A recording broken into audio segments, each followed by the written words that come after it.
Un saludo cordial para todos. Hoy vamos a abordar un tema extremadamente importante, no solamente para el clínico, sino también para el neumólogo y el infectólogo. Nos vamos a referir al compromiso pulmonar, a las infecciones pulmonares en el paciente portador del VIH.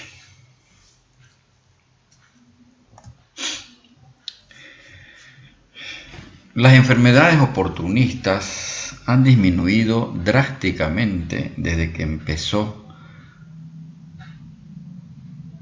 a utilizarse sistemáticamente la terapia antirretroviral. Esta terapia antirretroviral ha sido uno de los grandes adelantos dentro del tratamiento de los pacientes portadores del VIH. Sin embargo, no es menos cierto que las infecciones pulmonares persisten como causa importante de morbimortalidad. La mayoría de estas infecciones oportunistas, y por ahora vamos a dedicarnos exclusivamente a las infecciones que afectan al pulmón, la mayoría se relacionan con el recuento de CD4. Y otra característica importante es que muchas de ellas se benefician de la profilaxis primaria. Vamos a hablar de 3 enfermedades que son las más importantes dentro de muchas enfermedades que pueden comportarse como oportunistas en la población VIH. Nos vamos a referir de la tuberculosis, de la neumonía por Pneumocystis jirovecii y la neumonía bacteriana. ¿Hasta dónde es tan importante la terapia antirretroviral que, por ejemplo, antes de que se utilizara en forma sistemática esta terapia antirretroviral, el 80 a 90% de los enfermos portadores del VIH se morían por neumonía por Pneumocystis jirovecii? Sin embargo, ahora eso ha disminuido drásticamente.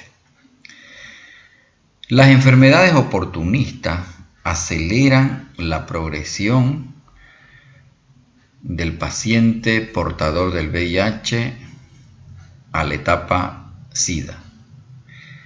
Generan mayor morbimortalidad y acortan la sobrevida. Por lo tanto, cada vez que el médico esté a cargo de un paciente portador del VIH, es importante iniciar la terapia antirretroviral. Esta es una diapositiva que nos muestra cómo las infecciones oportunistas tienen mucha relación con el recuento de CD4. Cuando yo tengo un paciente portador del VIH, este enfermo debe ser sometido a un examen de carga viral y al recuento de linfocitos de CD4. Porque las enfermedades oportunistas se van presentando de acuerdo al nivel de CD4. Entonces, en esta clase nos vamos a referir a 3 enfermedades como son la tuberculosis, la neumonía por Pneumocystis jirovecii, que está acá, y la neumonía bacteriana. La literatura mundial dice que dentro de todas estas enfermedades, la tuberculosis no se relaciona mucho con el recuento de CD4.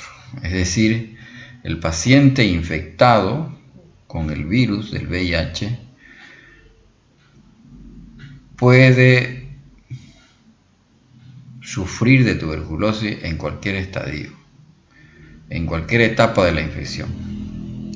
No así con estas otras enfermedades como por ejemplo, el 90% de los pacientes que debutan con una neumonía por neumocistis Hiroveshi tienen un recuento de CD4 menor de 200. Menor de 200. De todas maneras, como vamos a ver en el curso de la exposición, es importantísimo conocer el recuento de CD4 cuando yo estoy frente a un enfermo portador del VIH.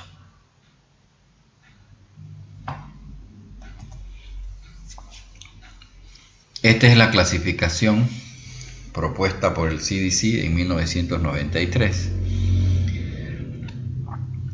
que clasifica al enfermo de acuerdo al recuento de los CD4 y en 3 estadios, A, B y C. Pacientes que tienen neumonía por neumocistis Hiroveshi o tuberculosis prácticamente se los cataloga ya como en etapa SIDA. Entonces es importantísimo ubicar al enfermo de acuerdo al recuento de CD4. Menor de 200 CD4 por milímetro cúbico ya es un estadio avanzado en el que el paciente puede morirse por una neumonía por neumocistis Hiroveshi, por ejemplo. Entonces, de acuerdo al recuento de CD4, nosotros podemos ir ubicando qué enfermedad es la que pueda tener el paciente. La neumonía neumocócica, por ejemplo, ocurre fundamentalmente cuando el CD4 está entre 200 y 500. Vamos a referirnos más cuando hablemos de la tuberculosis pulmonar. En cambio, la neumonía por neumocistis Hiroveshi, que antes se llamaba neumocistis carini, el 90%, como decíamos inicialmente, se presenta en pacientes que tienen un CD4 menor de 200 por milímetro cúbico. Esta diapositiva, publicada en la revista Lancet en el 2006 por la Organización Mundial de la Salud, nos muestra que, por ejemplo, el neumocistis Hiroveshi, el 79%, se presenta en pacientes que están con un CD4 menor a 100. Sin embargo, el 95% se presenta cuando el recuento de CD4 es menor de 200. Fue la principal causa de muerte cuando no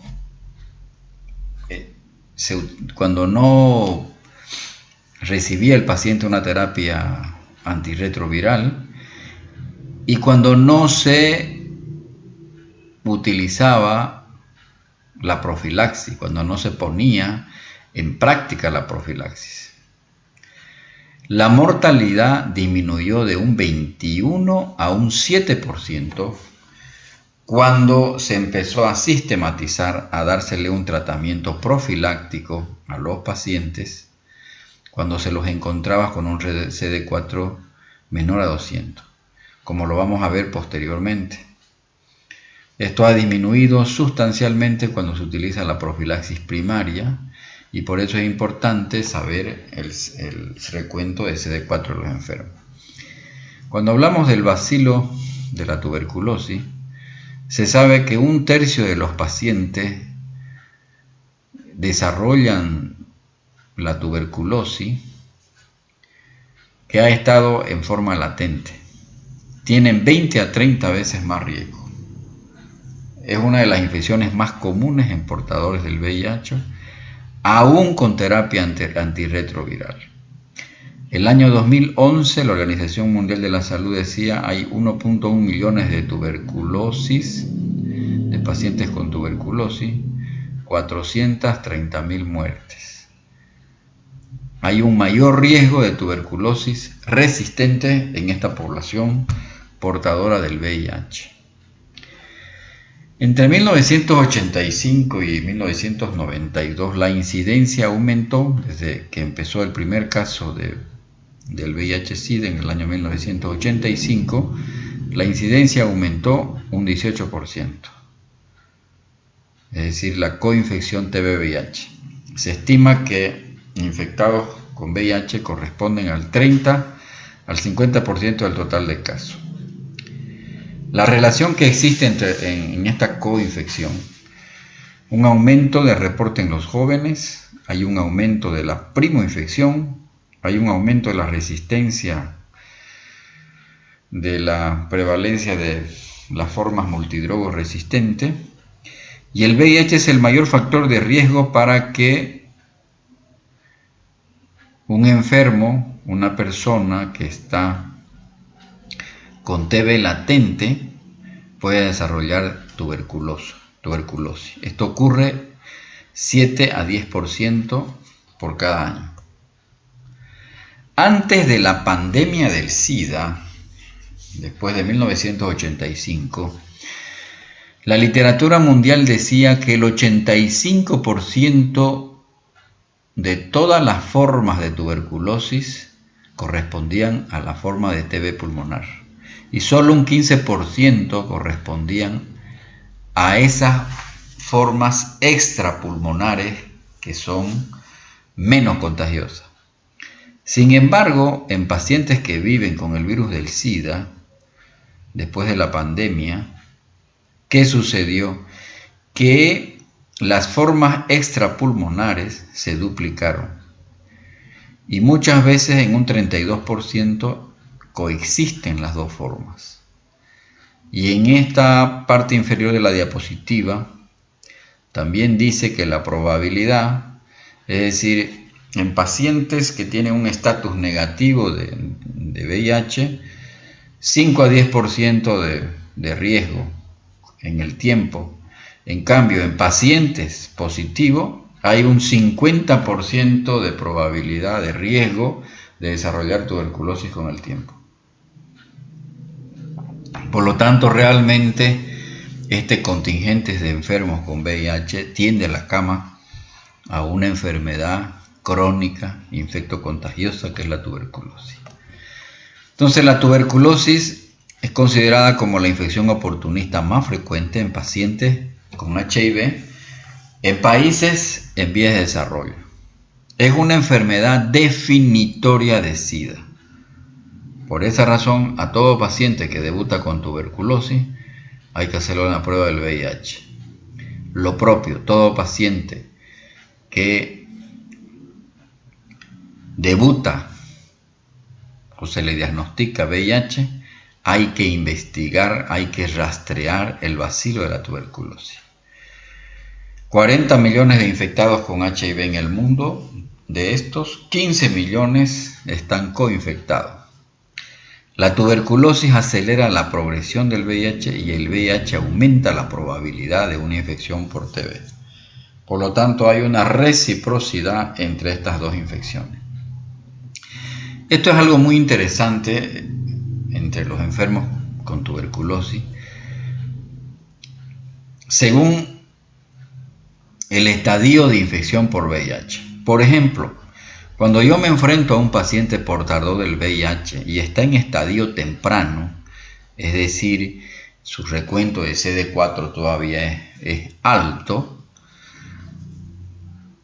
lo más frecuente es que desarrolle una forma de tuberculosis semejante a una forma postprimaria como en un paciente que no fuera TB, que no fuera portador del virus.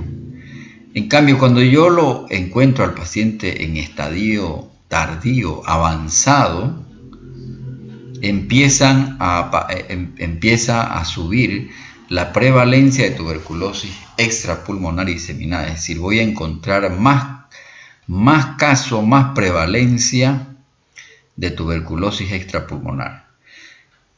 Y algo muy interesante que en la radiografía de tórax, mientras más temprano yo encuentre a un enfermo portador del VIH,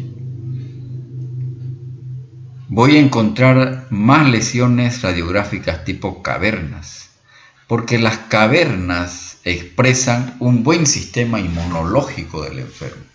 Es decir, cuando la forma de presentación de la tuberculosis es tipo cavernas, que lo más frecuente que estén ubicadas en el lóbulo superior derecho, eso expresa que su estado inmunológico está todavía conservado. Sin embargo, cuando yo no encuentro cavernas y predominan los infiltrados o formas diseminadas, quiere decir que el enfermo lo más probable es que esté en un estadio tardío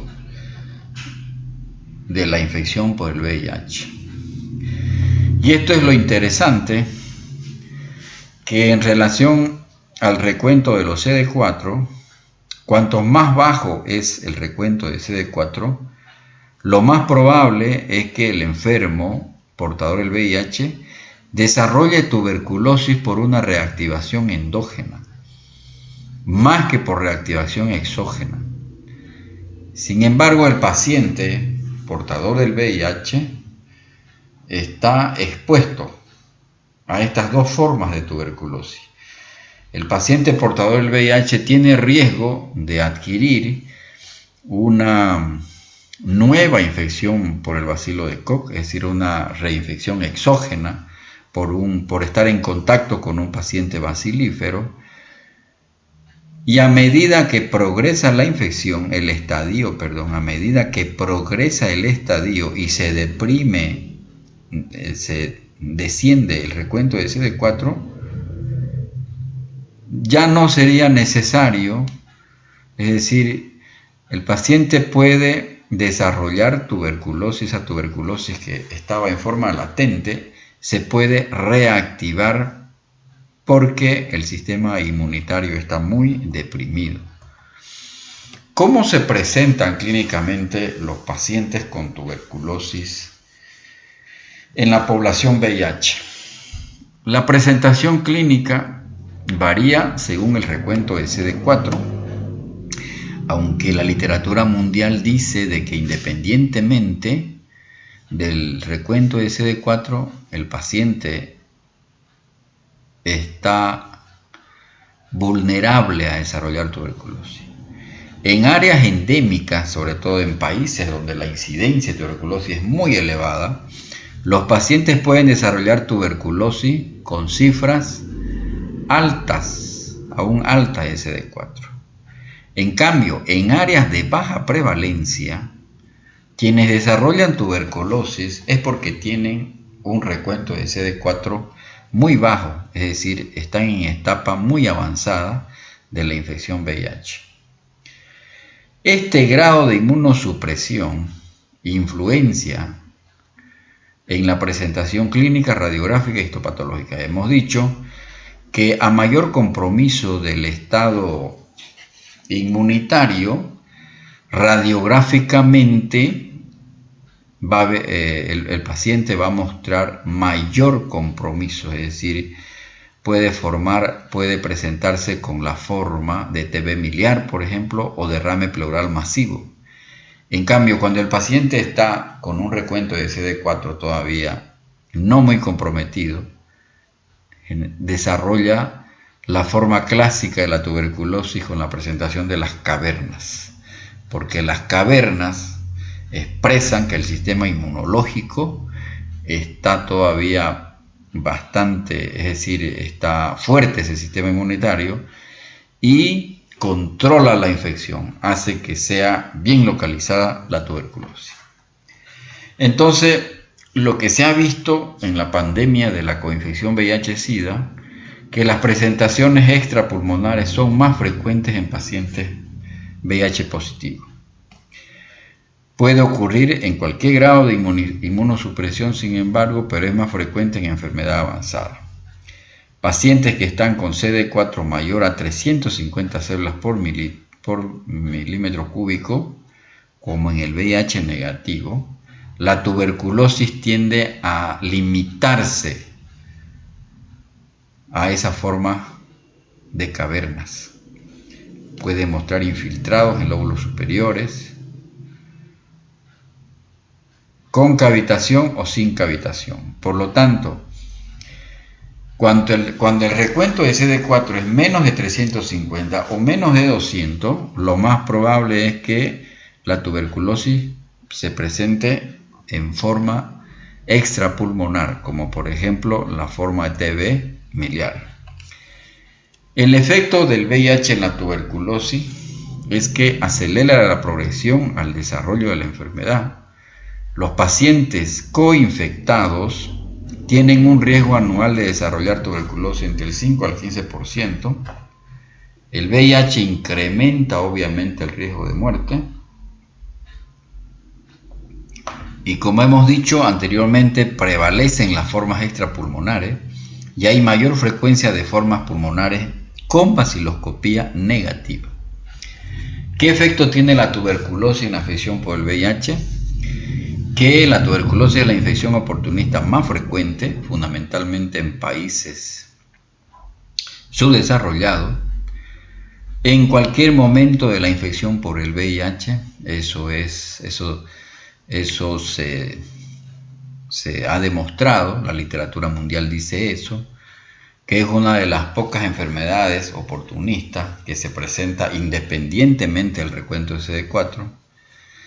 Es una causa de muerte más frecuente en pacientes VIH positivos, acelera la evolución de la infección y se dice que 1 de cada 3 personas desarrollará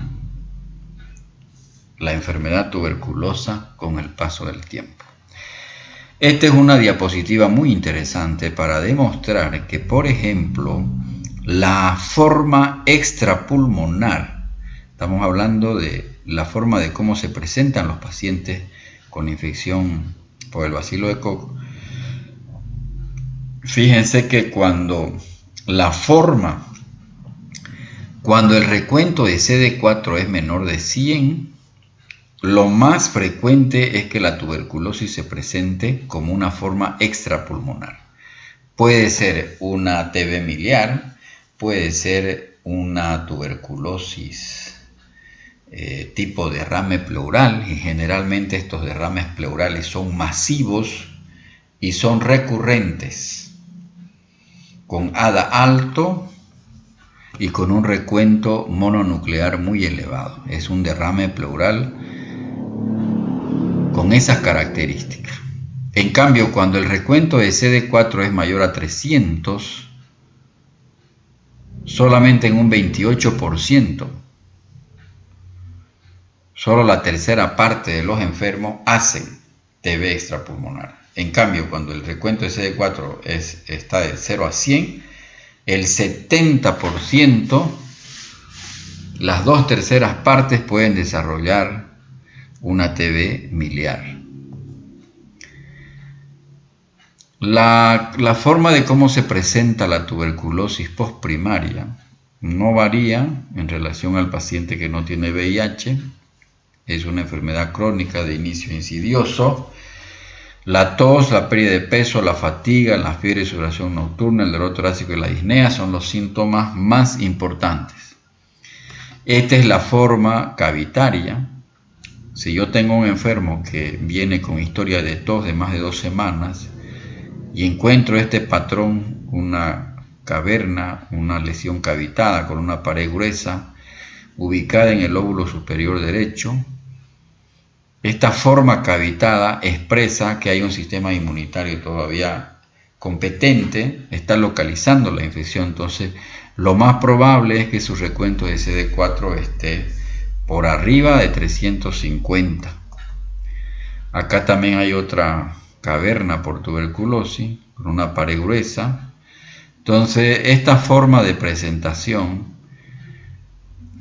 una de las formas más frecuentes en el paciente que no es portador del VIH, pero como ahora estamos hablando del portador del VIH, entonces cuando se presenta esta forma cavitada, lo más probable es que el paciente tenga un recuento de CD4 todavía arriba de 350. En cambio, esta forma de tuberculosis miliar donde hay una diseminación hematógena y habitualmente es por una TB latente. Generalmente el enfermo tiene un gran compromiso del estado general, habitualmente requieren internación y obviamente lo que tiende la cama al enfermo es la inmunodepresión. Interesante que la semiología pulmonar de estos enfermos es pobre porque el compromiso es intersticial, no es alveolar. Y hay un patrón micronodular, por eso se llama TB miliar, en grano de mijo. Radiológicamente se ve una siembra difusa, numerosos nódulos, hay opacidades puntiformes de 1 a 2 milímetros, son nódulos finos que por radioscopía pasan inadvertidos. El patrón es intersticial, por lo tanto, este patrón de TB miliar expresa un deterioro importante del sistema inmunológico. Este es el patrón miliar, difuso, puede ser lo más frecuente que sea micronodular, pero también se puede ver macronodular. Esta es una forma, un patrón radiográfico que se ve un compromiso en el lóbulo superior derecho, un infiltrado apical bilateral en realidad, bilateral. Tuberculosis pulmonar típica en pacientes que no tienen el VIH, no hay inmunodepresión, hay un buen sistema de defensa que está localizando la infección. Acá hay una tuberculosis pulmonar atípica, VIH positivo. Hay un infiltrado en el lóbulo medio derecho, acá en el lóbulo medio derecho.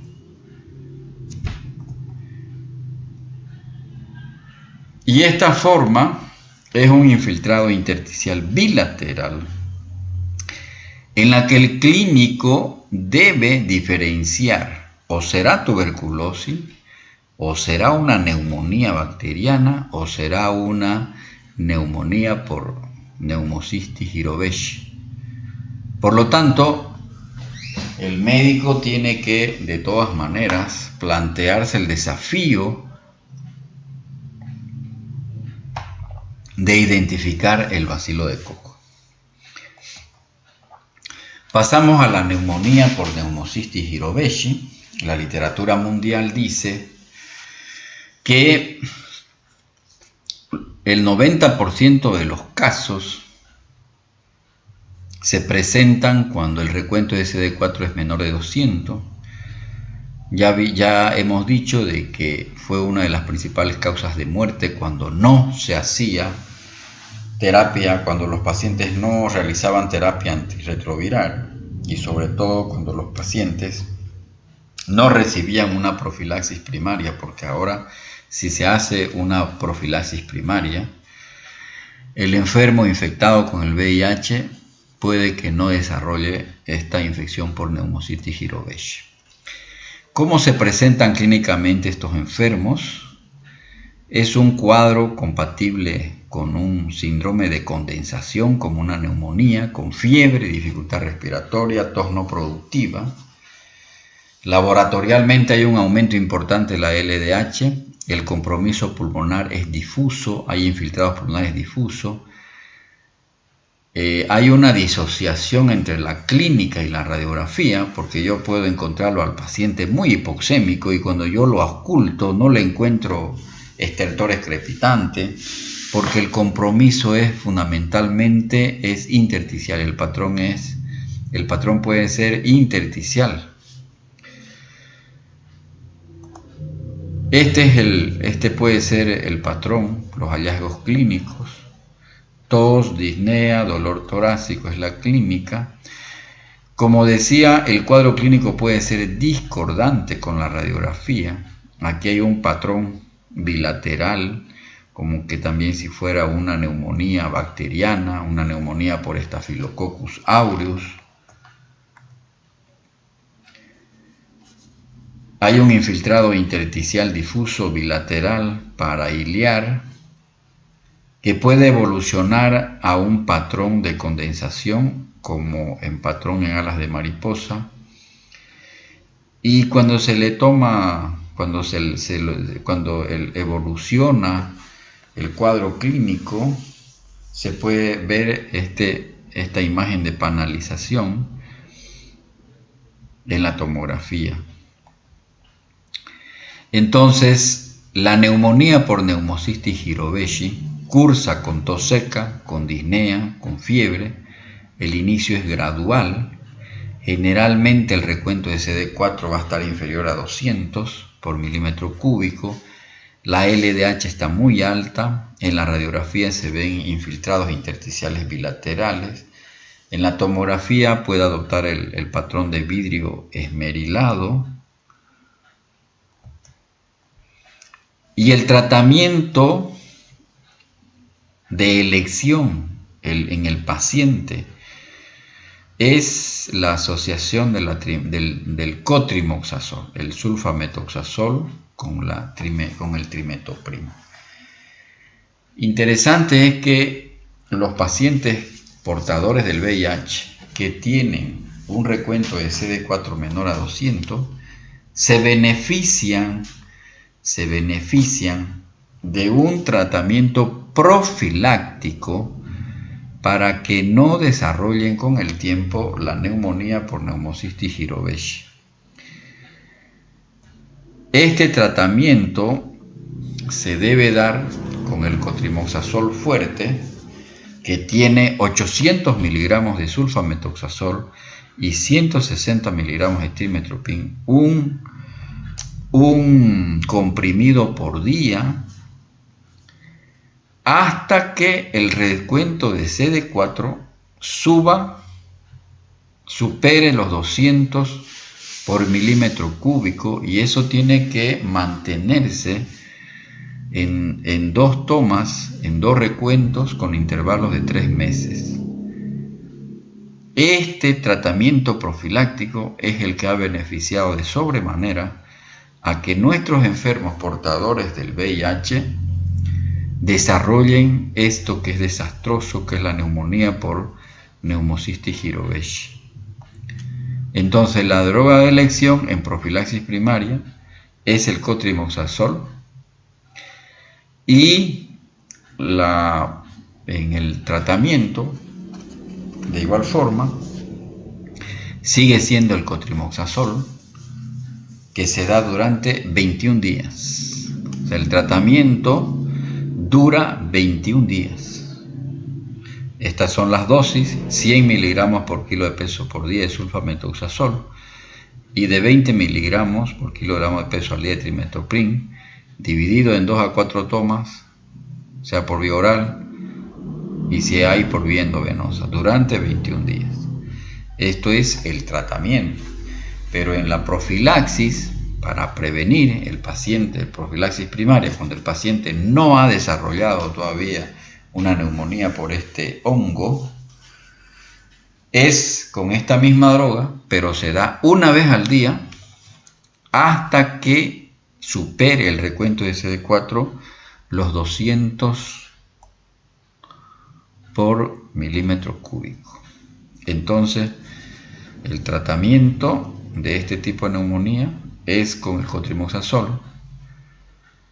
Drogas de segunda línea, está la primaquina asociada a la clindamicina. La primaquina, como sabemos, es una droga antipalúdica, se da entre 15 a 30 miligramos por día, asociada a la clindamicina, que sabemos que es un antibiótico anaerobicida muy potente, de 600 a 900 miligramos cada 6 o cada 8 horas intravenosa por 21 días.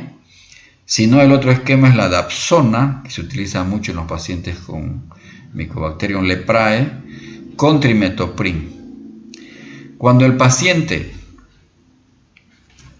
está cursando con una hipoxemia importante, los infectólogos sugieren el uso de un corticoide, la prednisolona, 40 miligramos cada 12 horas, del día 1 al día 5, y se va disminuyendo se empieza a virar con prednisona 40 miligramos por día a partir del sexto al décimo día, y se reduce finalmente a 20 miligramos por día a partir del 11 día, de los 11 días hasta completar los 21 días.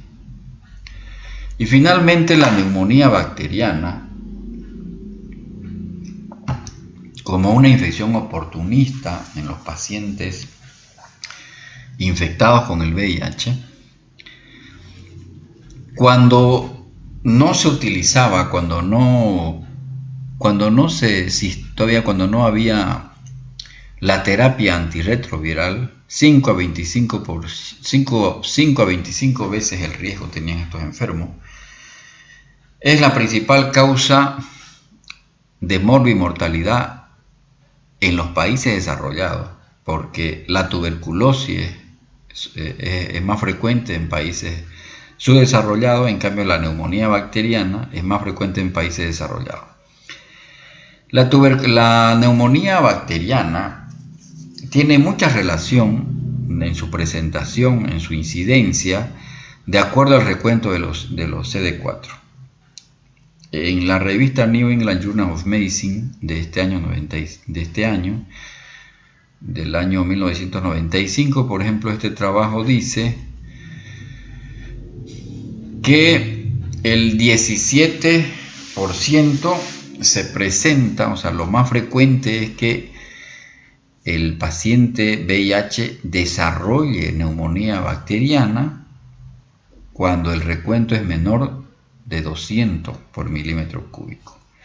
Sigue siendo el Streptococcus pneumoniae el microbio más frecuente, le sigue el Haemophilus influenza y en tercer lugar el Staphylococcus aureus.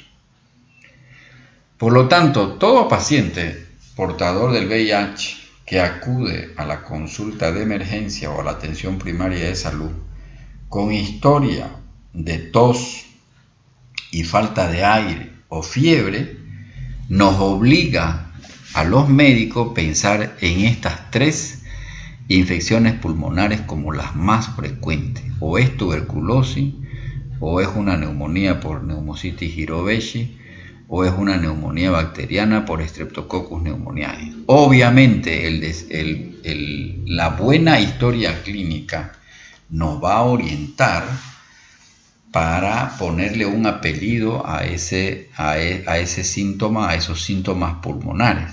Nos interesa mucho el recuento de los CD4, la carga viral y el recuento de los CD4 para ubicar qué tipo de infección tiene el enfermo. Ya habíamos dicho que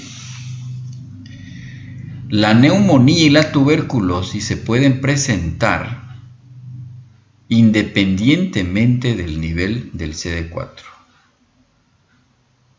Sin embargo, la mayoría de los estudios dicen que la neumonía bacteriana, lo más frecuente es que se presente cuando el recuento de CD4 es menor de 200. Sin embargo, las neumonías que se complican con derrame o las neumonías que se complican con empiema o hacen una neumonía bacteriémica es porque el recuento de CD4 es menor de 200. Y aquellas neumonías por gérmenes agresivos, por ejemplo la Pseudomonas aeruginosa, es porque el recuento de CD4 es menor de 100. Uno de los adelantos más grandes que hay en la medicina es el desarrollo de las vacunas. Por lo tanto, un enfermo portador del VIH se beneficia de una vacuna contra la neumonía como el Prevenar 13 o la vacuna Neumo 23. Y el paciente portador del VIH se beneficia, para evitar que desarrolle la tuberculosis, se beneficia de una profilaxis primaria utilizando la isoniazida por 9 meses. Entonces, La neumonía bacteriana, lo más frecuente es que sea producido por el Streptococcus pneumoniae, por el hemófilo. La clínica es tos productiva, fiebre, escalofrío. Es un desafío para el médico porque estos síntomas no son característicos, no son típicos de una neumonía bacteriana. También puede ser una tuberculosis o una neumonía por Pneumocystis jirovecii. Independientemente de la presentación clínica, independientemente del recuento de CD4, hay leucocitosis. El patrón puede ser un patrón neumónico, lobar, pero dependiendo del recuento de CD4 pueden haber infiltrados, consolidación, derrame pleural. Y el tratamiento, generalmente se aconseja asociar una cefalosporina de segunda o tercera generación con macrólide. Hay que evitar la fluoroquinolona por el hecho, mientras uno no esté seguro de que no sea el bacilo de Koch el causante de la infección pulmonar. Entonces eso era todo lo que quería mostrarle en relación a las infecciones más frecuentes de tipo oportunistas que afectan a los pulmones en los pacientes portadores del VIH. Muchas gracias.